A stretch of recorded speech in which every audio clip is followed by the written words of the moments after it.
Zimbabwean President Emmerson Mnangagwa, struggling to consolidate and maintain power at the volatile helm amid renewed internal Zanu-PF infighting and disintegration of the coalition which drove his ascendancy, is tenuously hanging on to his faltering position by his fingernails despite an aura of invincibility, top party officials say. An investigation by the NewsHawks shows Mnangagwa's biggest problem is that he is leading a divided party, which has an unresolved leadership issue, without a mandate from Congress, the supreme decision-making body of the party. Legally, Mnangagwa has no mandate from Congress to currently lead Zanu-PF, quote, a senior party official said.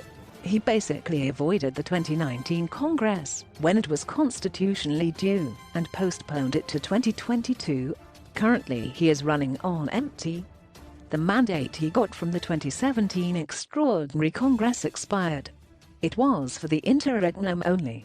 Subsequently, there was no other Extraordinary Congress to allow him, and all those in the structures elected in the last regular Congress in 2014 to continue.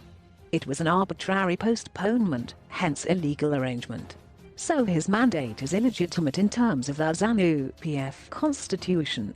Mnangagwa was installed Zanu-PF leader by the party's Central Committee on 19 November 2017 at the height of the military coup, and confirmed through an extraordinary Congress on 15 December 2017, where he gave a lengthy address, saying he had been appointed into the position after the late former President Robert Mugabe was toppled.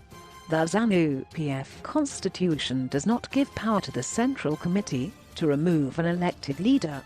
If the position becomes vacant for whatever reason, an extraordinary Congress is held to fill it in. In his long-winded extraordinary Congress speech, which had 167 words, Mnangagwa said, "Comrades, today I address you as a newly draped President and First Secretary of Zanu-PF, subject of course to the ratification by this August gathering of the resolution of the extraordinary session of the Central Committee held on 19 November 2017, which appointed me to the helm of our party. I feel the full weight of this new role, which is made lighter by the wealth of experience and systems synthesized into clear rules, procedures and traditions we have built together as a party over the years." This was in the aftermath of a dramatic series of game-changing events which culminated in Mugabe's ouster and Mnangagwa's ascendancy. Following fierce clashes in the party spearheaded by Grace Mugabe, the late authoritarian Zanu-PF leader escalated the fight and dismissed Mnangagwa as vice president on 6 November 2017. Mnangagwa staged a great escape in the following 48 hours, fearing arrest, detention and murder by his mentor's goons that he directed for decades, ending up in Pretoria, South Africa, at local businessman Justice Mafosa's home, via Beira, Mozambique. Seething with rage, on 8 November Mnangagwa issued a statement warning he would be back in a fortnight to take over, which he did. On 12 November, retired military Commander General Constantino Chiwenga, fighting in Mnangagwa's corner, returned from China with his adrenaline shooting up ready for combat. The following day, 13 November, he threw down the gauntlet at Mugabe. On 14 November, the army moved in. By the following morning, 15 November, it had taken over. SADC-brokered negotiations followed on 16 November, but immediately stalled. Resultantly, demonstrations were organized to force Mugabe's hand on 18 November. The Central Committee met to remove him a day after. On that day, 19 November, Mugabe addressed the nation, saying he was going nowhere. The party then gave him an ultimatum to resign on 20 November, which he rejected.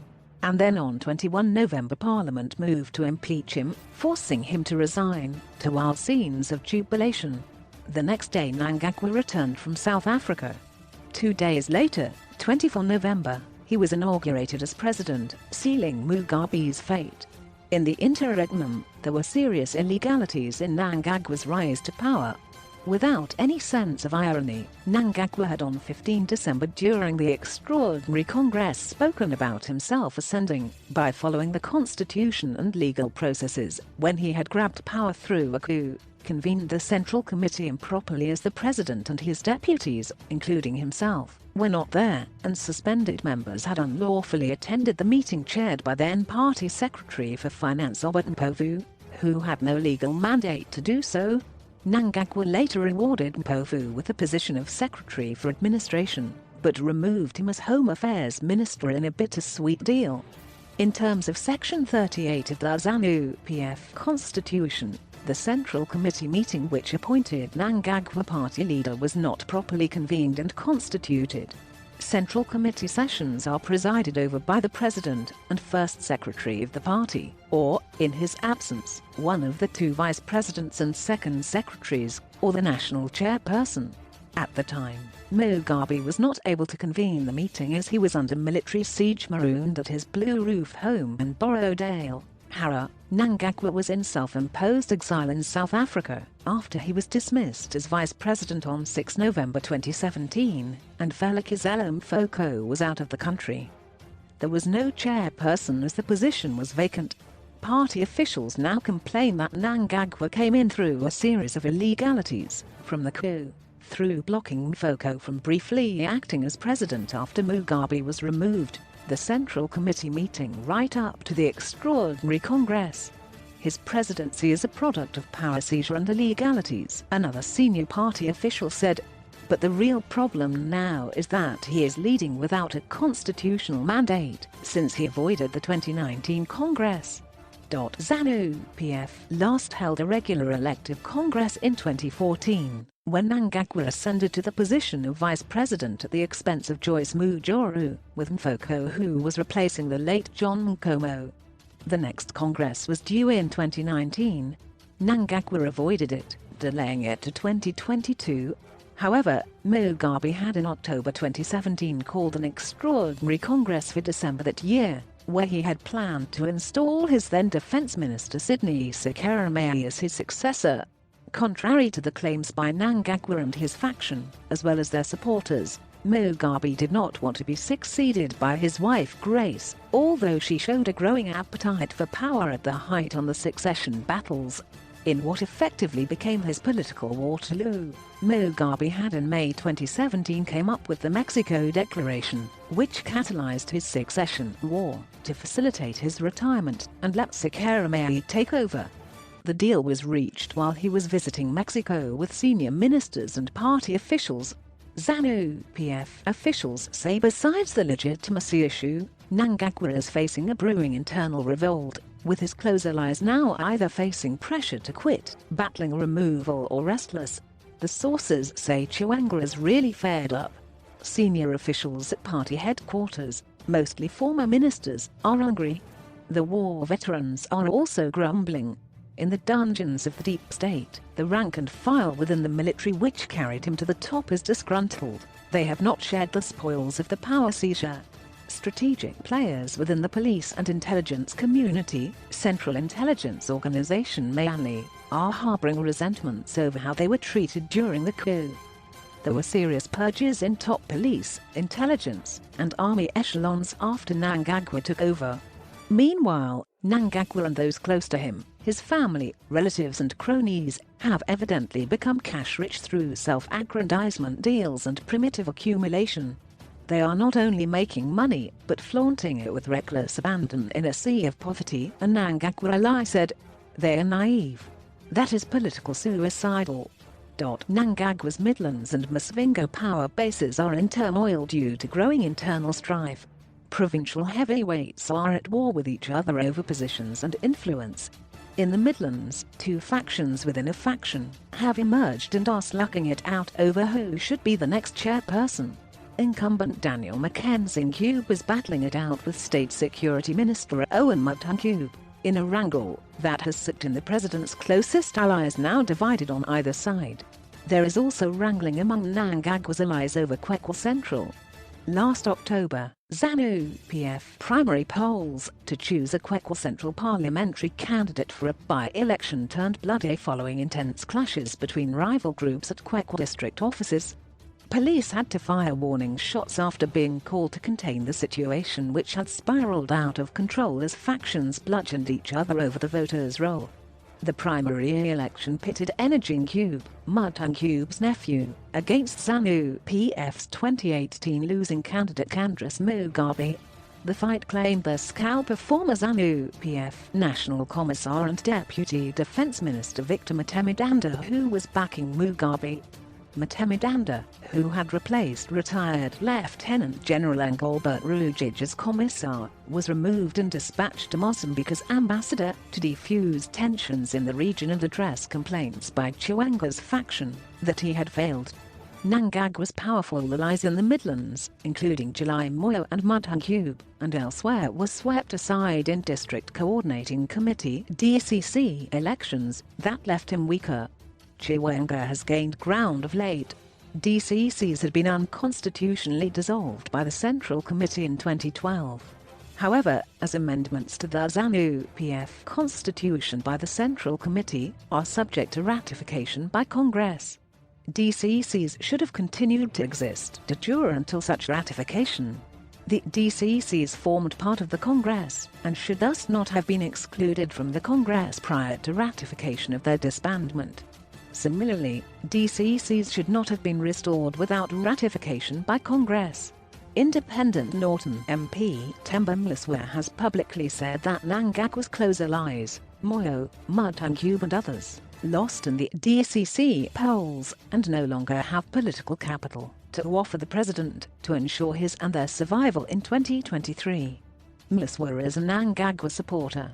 In Masvingo, Provincial Affairs Minister Ezra Chadzamira is under fire over corruption charges which have taken a factional dimension as the Chiwenga camp now wants him out.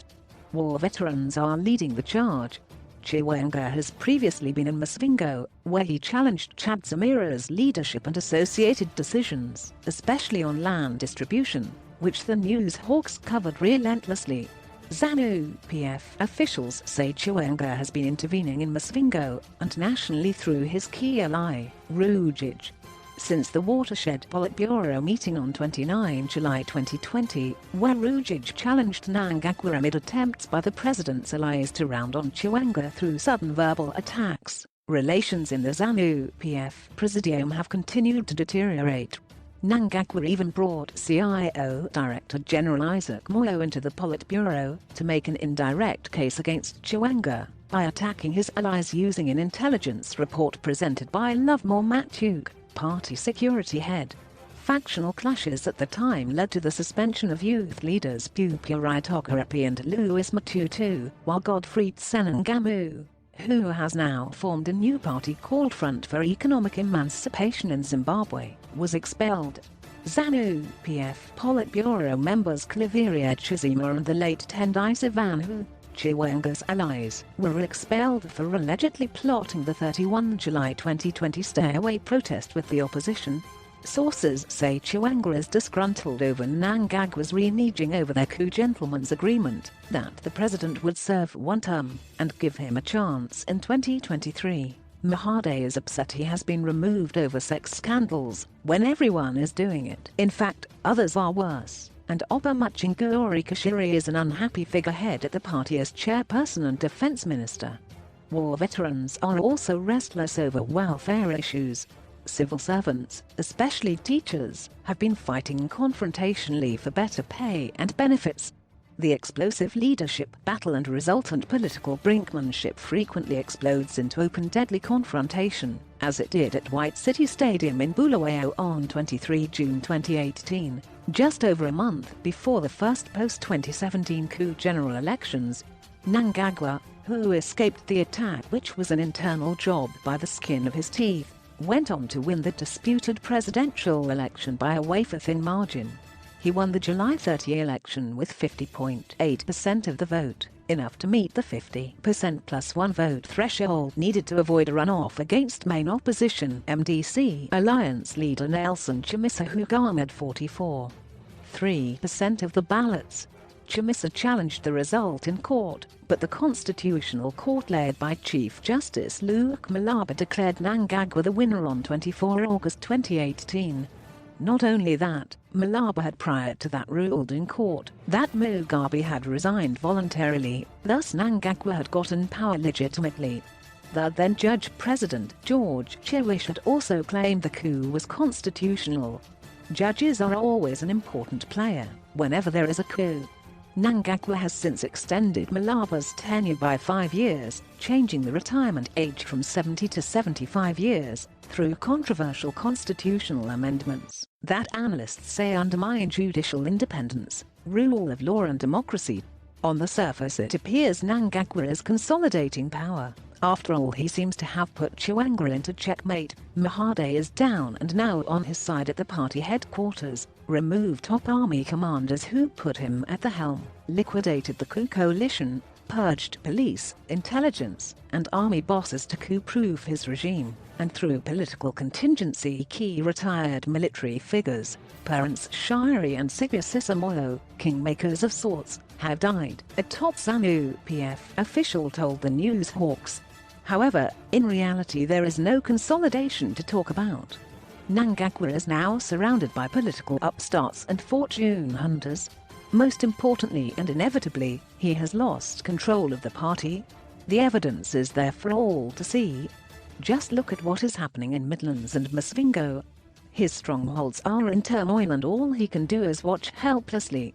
This week, an extraordinary Zanu-PF Politburo meeting suspended provincial elections amid intensifying infighting, claiming it wanted to pave way for structures to prepare for the annual conference set to be held from 25 to 30 October.